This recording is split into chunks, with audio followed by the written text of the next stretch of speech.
क्या होगा अगर मैं आपसे कहूँ कि शायद यूनिवर्स आपकी हर बात नहीं सुन रहा और शायद जिसे आप मैनिफेस्टेशन समझ रहे हैं वह आपका और आपके दिमाग का एक साइकोलॉजिकल इल्यूजन हो सकता है। क्योंकि अगर सिर्फ सोचने से रियलिटी बदलती तो दुनिया में कोई दुखी क्यों होता, गरीब लोग गरीबी क्यों झेलते और लाखों मेहनती लोग असफल क्यों रह जाते हैं। फिर सवाल उठता है, क्या यूनिवर्स सच में आपकी सुनता है या हमें सिर्फ कंट्रोल का इल्यूजन बेचा जा रहा है। आज हम इसी अनकंफर्टेबल ट्रूथ को समझेंगे। सच कहे तो मैनिफेस्टेशन लोगों को इसलिए आकर्षित नहीं करता क्योंकि वह लॉजिकल है, वो आपको हमें इसलिए आकर्षित करता है क्योंकि वह इमोशनली कंफर्टिंग है।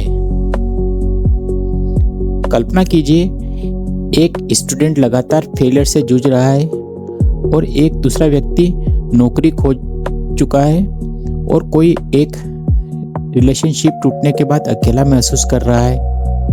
और ऐसे में अगर कोई उससे आकर कहे यूनिवर्स तुम्हारे लिए कुछ बड़ा प्लान कर रहा है, तो यह सुनने में कितना अच्छा लगता है, क्योंकि हमारा दिमाग अनसर्टेनिटी से डरता है। न्यूरोसाइंस बताती है कि ह्यूमन ब्रेन रैंडमनेस को पसंद नहीं करता, वह हर दर्द के पीछे एक मीनिंग ढूंढना चाहता है। और मैनिफेस्टेशन इंडस्ट्री और मैनिफेस्टेशन एग्जैक्टली वही बेचता है, आपको मीनिंग, होप और कंट्रोल।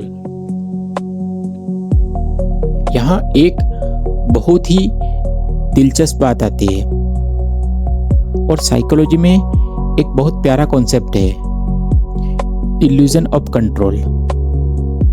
यानी हमें लगता है कि हम रियलिटी को उससे ज्यादा कंट्रोल कर रहे हैं जितनी वास्तव में करते हैं। इसलिए लोग लकी रिचुअल बनाते हैं, लकी नंबर्स रखते हैं और सर्टेन टाइप के क्लॉथ पहनते हैं, क्योंकि दिमाग अनसर्टेनिटी को कम करना चाहता है। मैनिफेस्टेशन इंडस्ट्री इसी फियर का इस्तेमाल करती है और वह कहती है अगर आपकी फ्रीक्वेंसी हाई होगी तो सफलता और सक्सेस जरूर आएगी। लेकिन रुकिए, अगर यही सच होता तो दुनिया में इनजस्टिस क्यों होता?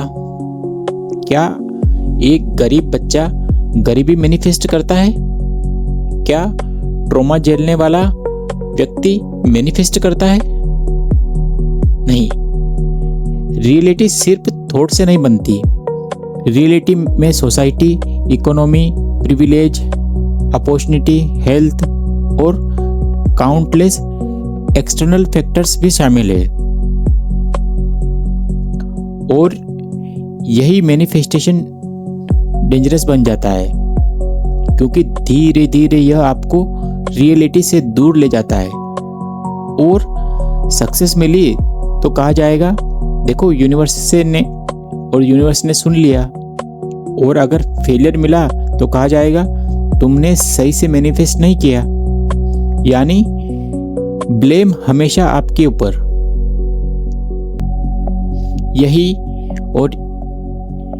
यही टॉक्सिक पॉजिटिविटी का सबसे सटल रूप है, जहां दर्द को नेगेटिव थिंकिंग कहकर डिसमिस कर दिया जाता है। धीरे धीरे लोग सिस्टम को नहीं, खुद को ब्लेम करने लगते हैं। और सोशल मीडिया इस इल्यूजन को और मजबूत करता है। आपको luxury rooms, soft lighting, morning rituals, high frequency lifestyle, सब कुछ ऐसे दिखाया जाता है जैसे स्पिरिचुअलिटी एक एस्थेटिक प्रोडक्ट हो। लेकिन स्पिरिचुअलिटी डेकोरेशन नहीं है, स्पिरिचुअलिटी रियलिटी देखने की क्षमता है। और यहाँ अष्टावक्र का दृष्टिकोण बिल्कुल अलग हो जाता है। अष्टावक्र कहते हैं दुख इसलिए नहीं है कि यूनिवर्स आपकी सुन नहीं रहा, दुख इसलिए है क्योंकि आप लगातार रियलिटी को कंट्रोल करना चाहते हैं। आप चाहते हैं लोग आपके हिसाब से चले, लेकिन आपके हिसाब से जीवन नहीं चलता। फ्यूचर आपके हिसाब से बने, बट फ्यूचर आपके हिसाब से नहीं बनता। और जब ऐसा नहीं होता तो सफरिंग पैदा होती है। अष्टावक्र मैनिफेस्टेशन नहीं सिखाते, वे आपको अवेयरनेस सिखाते हैं। वे कहते हैं जिसे तुम कंट्रोल करना चाहते हो उसे पहले ऑब्जर्व करना सीखो, और यही विटनेस कंसाइजनेस है। जब आप भीतर शांत होकर अपने थॉट्स को देखते हैं तब पहली बार समझ में आता है कि थॉट्स रियलिटी नहीं है, वे सिर्फ एक मानसिक घटनाएं हैं। तो क्या यूनिवर्स आपकी सुनता है? एक अर्थ में कहे तो हाँ, क्योंकि आपका माइंडसेट आपके एक्शन को प्रभावित करता है। अगर आप होपलेस होंगे तो शायद कोशिश भी करना छोड़ देंगे। अगर आप कॉन्फिडेंट होंगे तो अपॉर्चुनिटीज लेने की संभावना बढ़ेगी। लेकिन यह मैजिक नहीं है, यह साइकोलॉजी है। यूनिवर्स कोई पर्सनल असिस्टेंस नहीं है जो आपकी हर इच्छा पूरी कर रहा है। असल बदलाव तब आता है जब आप रियलिटी को क्लियरली देखते हैं और कंसाइजली एक्शन लेते हैं।